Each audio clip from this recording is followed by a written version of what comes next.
안녕하세요. SPI 고병기 콘텐츠 에디터입니다. K리치 글리시아 하도록 하겠습니다. 김시목 에디터 나왔습니다. 안녕하세요. 안녕하세요. 네, 일단 지난주 시황부터 좀 한번 얘기를 해볼까요? 지난주 전반적인 분위기 어땠나요? 지난주 같은 경우는 정말 오랜만에 상장리치 K리치 시장 수익률이 플러스로 나타났고요. 정확히는 0.71% 정도 19개 상장 리츠의 수익률이 그 정도로 나왔는데 거의 12주 만이었던 것 같아요. 이게 보면은 코스피 같은 경우랑 매주 비교를 할 수밖에 없는데, 코스피 같은 경우는 지난주 거의 3% 이상 올랐거든요. 이런 거랑 좀 비교하면 좀 상승폭이 크진 않지만 그래도 오랜 기간 하락했던 흐름을 끊었다는 점에서는 분명 의미가 있는 것 같고, 그리고 이게 글로벌 리츠 쪽이랑 뭐 구체적이진 않지만 어쨌든 비교를 언뜻 해보면은 글로벌 리츠 같은 경우는 이제 3월 말부터 어느 정도 이제 반등하는 흐름이 좀 있었는데, K 리츠는 조금 뒤늦게 이제 지난주에 좀 오르긴 했지만 이게 근데 지속적으로 올라갈 수 있을지는 좀 지켜봐야 되지 않을까라고 생각이 됩니다. 네, 알겠습니다. 시황은 당분간 이렇게 좀 요동을 칠 것 같고요. 마스턴 프리미어 리치 얘기를 좀 해보려고 하는데, 여기 이제 최근에 뭐 신규 사업 계획을 좀 발표를 했네요. 네. 어떤 내용인가요? 이게 뭐 크게 보면은 이제 기존에 이제 해외 오피스랑 물류, 뭐 국내 물류도 있지만 해외 쪽 자산이 중심이었는데, 이거를 이제 국내 코리빙이라던가 아니면 오피스 뭐 PF 중심으로 이렇게 좀 비중을 높이겠다라고 계획을 발표했던 건데, 이게 사실은 코리빙 같은 경우는 뭐 작년 하반기에도 이제 조 마스턴 쪽에서 제시를 했던 내용이긴 한데 거기에 좀 더 구체화를 시켰던 게 있고, 그리고 오피스 PF 같은 경우는 이게 지금 당장은 뭐 하기 어려운 부분이 당연히 현실적으로 안 되는 게, 이게 부투법상으로 이게 리츠 같은 경우는 대출 투자 허용이 안 되잖아요. 그래서 이거는 하반기에 이제 뭐 약간 그 규제라던가 이런 게 바뀌고 나면, 허용이 되고 나면은 이제 좀 추진해 보겠다 이건데, 이것도 뭐 구체적으로 좀 보면 오피스 PF 같은 경우는 이거 PF를 하나의 리츠 전략으로 가져가겠다 이런 건 아닌데, 원래 마스턴 프리미어 리츠 같은 경우가 선매입 전략을 많이 추구했잖아요. 그래서 이런 부분의 연장선으로 이제 오피스 PF 대출 방식으로 이제 그 선매입을 위한 계약금을 지급할 때 그 방식으로 이제 대출을 활용하겠다, 뭐 이런 측면으로 보시면 될 것 같아요. 근데 이것도 서두에 말씀드린 대로 법이 바뀌어야지 가능한 부분이기 때문에, 마스턴에서 얘기하는 거는 법이 바뀔 가능성이 높다는 걸 기대하고 이제 얘기를 하는 것 같은데, 이 보면 이제 뭐 이게 처음에 이제 마스턴 프림이 이제 처음 최초 상장을 할 때 그때 이제 해외 자산 가지고 하려고 했었고, 이제 한번 무산되고 다시 했지만, 이게 해외가 좀 지금 비중이 높잖아요. 높은데, 근데 사실 이제 좀 최근에 이제 국내 뭐 리치 MC들이 이제 워낙 이제 국내 자산 담기 어렵다 보니까 이렇게 해외 자산을 많이 담았는데, 이제 우려가 많이 나오고 있긴 해요. 실제로 이제 우리나라 리치 MC들이 해외 자산을 운용하고 있는 그 현장의 실태를 보면 이제 현재 전문성이 좀 부족하기도 하고, 실은 이제 이런 리츠 이전에 지금 해외 사모 부동산 펀드에서도 많은 이슈가 발생하고 있는데, 현지화가 좀 아직 덜 된 측면이 있고 현지에 대한 경험이 적어서 약간 그런 문제가 불거지고 있거든요. 사실 리츠라는 것도 같은 이제 운용사 기반에서 운용을 하기 때문에 똑같은 문제가 불거지고 있는 것 같고요. 이제 마스턴이 이제 이렇게 국내 위주로 하겠다는 거는 여러 가지 이유가 있겠지만, 현실적으로 지금 현재 당장 우리나라 리츠 MC들이 해외 투자를 제대로 하고 관리하는 게 쉽지 않은 측면도 분명히 있는 것 같네요. 지금 아마 이제 보니까 이게 시황을 보시는 분들이 이제 투자자들이 많이 보시는 것 같은데, 해외에 이제 투자한 그 리츠들에 대해서 좀 더 유심히 살펴보는 게 중요할 것 같아요. 지금 상황에서는 이제 지금 보면 JR 글로벌 리츠라든지 KB스타 리츠 같은 곳이 이제 해외 자산 위주로 담고 있는데, 실제로 이제 현지에서 어떻게 운영하고 있는지를 좀 면밀히 볼 필요가 있는 상황인 것 같습니다, 지금.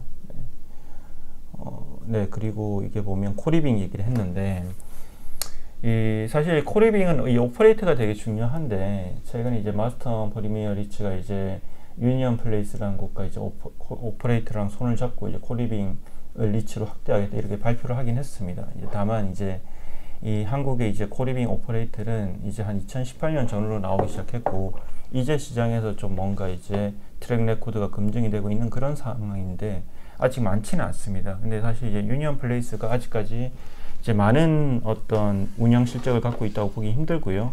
그래서 이 부분에 대한 것도 이제 마스턴 프리미어 리츠한테 좀 문의를 하긴 했는데, 마스턴 프리미어 리츠 얘기는 이제 뭐 그 부분은 맞고 아직 실적이 충분하지 않은 거 맞고 같이 만들어 갈 계획이다, 이렇게 정도 얘기를 했었거든요. 그래서 이제 향후에 이제 뭐 당연히 투자자들이 볼 때는 이런 전략도 중요하지만 그 전략을 이제 수행하기 위한 준비, 뭐 마스턴 내부의 준비, 그리고 파트너와의 어떤 협력 관계 얼마나 준비됐는지 좀 유심히 봐야 될 것 같고요. 어쨌든 이런 방향성을 이제 얘기했기 때문에 앞으로 어떻게 진행할지는 좀 살펴보면 될 것 같습니다. 네. 네, 그리고 D&D 플랫폼 리츠 얘기가 있네요. D&D 플랫폼 리츠는 어떤 얘기인가요? 예전에도 기사를 썼었던 건데, 작년에 그 원래 자산 편입 배감 2 물류센터를 편입하면서 원래 증자랑 차입해가지고 자산을 인수하려고 했는데, 뭐 보시는 분 아시겠지만 작년에 증자를 한번 수면 아래에서 하려다가 하지 못했었거든요. 이거를 올해 상반기에 이제 그 증자를 하지 못했던 그 자금을 브릿지론으로 조달을 했었는데, 그 금리가 당시에는 한 4% 중후반 정도 됐었는데, 이게 올해 상반기 내로 이게 갚아야 되는 시기가 도래를 하니까 이거를 갚기 위해서 이게 롤오버 하려면 금리가 당시보다도 훨씬 또 높아지다 보니까 이 자금을 마련하겠다는 차원에서 이제 증자랑 전환사채 발행을 결정한 거죠. 이게 뭐 한두 달 전부터 어느 정도 준비를 했었던 거고, 이 자금을 이제 증자 같은 경우는 그 스폰서인 SK D&D가 3자 배정 방식으로 들어오고, 전환사채는 이제 뭐 기존 투자자라던가 아니면 신규 투자자한테 이제 모집을 해가지고 발행하겠다는 뭐 이런 계획입니다. 네, 삼성 FM 리츠는 일주일 지났네요. 뭐 좀 어땠나요, 지난 일주일 동안? 뭐 시장이 안 좋아진 시점, 그러니까 작년 하반기부터 이게 상장을 했던 리츠를 따지면 3개잖아요. KB스타 리츠가 있고, 올해 하나 리츠, 그리고 삼성 FM 리츠인데, 뭐 제일 좋았죠. 결과적으로 일주일 성적만 놓고 보면은 일단은 뭐 아까 표에서도 나왔지만 삼성 FM 리츠 같은 경우는 이미 공모가 위에서 지금 주가가 움직이고 있어요. 그러니까 첫째 날 시초가만 공모가를 하회했을 뿐이고, 나머지는 5일 동안 거의 올라갔다고 보시면 되고, 나름 선방하는 흐름이 있는데, 이게 아무래도 하나리츠랑 공통점이 있는 거는 뭐 리츠 자체에 대한 장점을 넘어가지고 이게 4월 배당월이다 보니까, 이게 KB스타리츠 같은 경우도 지금 4,000원에서 4,500원대 머물고 있는데 2월로 제가 기억을 하는데 배당월에 거의 공모가 가까이 올라갔거든요. 네네. 그런 수혜가 분명히 있는 부분이 있고, 그리고 4월에 배당을 하는 리츠는 지금까지 없었잖아요. 그래서 하나랑 삼성이 그런 부분에서도 좀 이점이 있는 게 아닌가라고 생각이 들고, 진짜 이제 움직임은 5월 정도부터는 봐야지 되지 않을까라고 생각을 합니다. 네, 그 지난주에 이제 리츠 MC 뭐 운영력과 얘기를 하다가 그런 얘기를 했던 것 같아요. 이게 뭐 한 몇 년 전에는 리츠가 바이오주들 때문에 이 수급 측면에서 되게 이제 약간 불리하게 작용했는데, 최근에는 이제 뭐 배터리 어떤 주식 때문에 리츠에 또 이제 돈이 안 몰리는 것 같다, 안타깝다, 이런 얘기를 한 적이 있는데, 사실 이제 배터리 뭐 최근에 이슈가 되고 있는 에코프로 뭐 이 이슈도 있지만, 뭐 실제로 그쪽에 관심이 많으면서 리츠 쪽에 좀 뭔가 돈이 안 들어온 거 아니냐, 이런 얘기인 건데, 실은 최근에 이제 국내 리츠들을 보면 뭐 금리 뭐 인상기, 이런 자금 조달, 이 이슈에 대응하려고 이제 열심히 노력하는 건 뭐 어느 정도 알겠는데, 한편으로 안타까운 거는 이제 그런 너무 이제 자본시장의 이슈에만 대응하다 보니까 리츠의 근본적인 펀더멘털에 대한 고민이 좀 덜한 것 같긴 해요. 향후에 어떤 식으로 성장할 건지.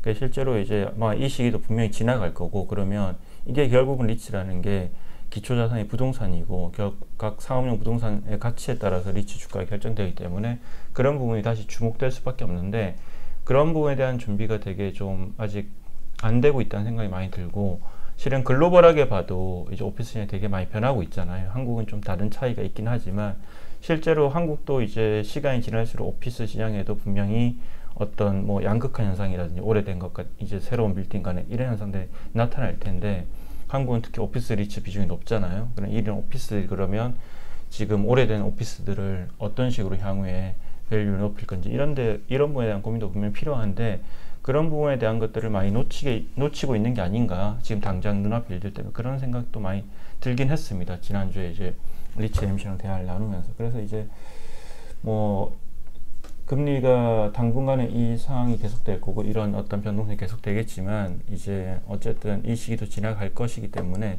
그런 부분에 대한 준비도 좀 미리 좀 하고 있으면 좋을 것 같네요. 네. 이번 주 K 리치 위클리는 이 정도 전해드리도록 하겠습니다. 고맙습니다.